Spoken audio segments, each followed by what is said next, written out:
보통 주택 전셋값이 매매가의 80%를 넘으면 깡통 전세일 위험이 있다고 봅니다.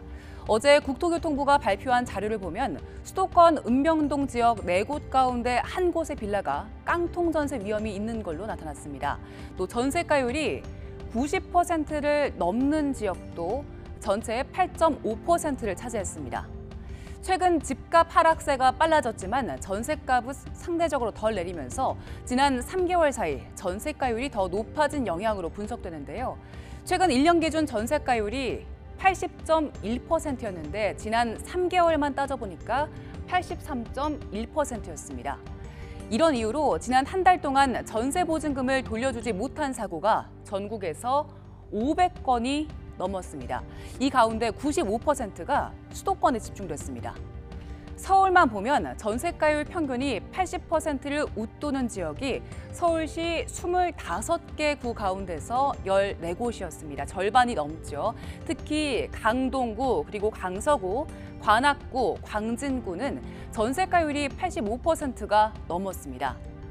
빌라 전세가가 매매가보다 비싼 지역도 있습니다. 수도권 읍면동 가운데에서 안산시 상록구 사동과 인천 남동구 남촌동, 그리고 서울 강서구 등촌동 등 13곳의 전세가율은 100%를 넘었습니다. 그야말로 깡통 전세입니다.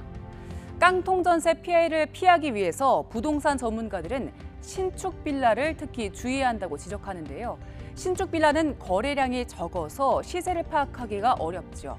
적정한 전세가를 알기 어렵기 때문에 이를 악용한 전세 사기 피해가 잇따르고 있는 겁니다. 서울시도 깡통 전세 피해를 줄이기 위해 대책 마련에 나섰습니다. 임차보증금 이자 지원 사업 참여자가 전세보증금을 돌려받지 못하는 경우 대출 기간과 이자 지원 기간을 최장 2년까지 연장할 수 있도록 협약기관과 협의를 하는 등 금융 지원을 늘리고요. 또 세입자에게 법률 지원도 제공하기로 했습니다.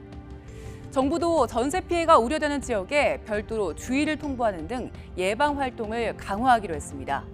세입자를 보호하기 위해서는 정부가 전세 관련 정보를 더 자세하게 공개하고 알릴 필요성이 있어 보입니다.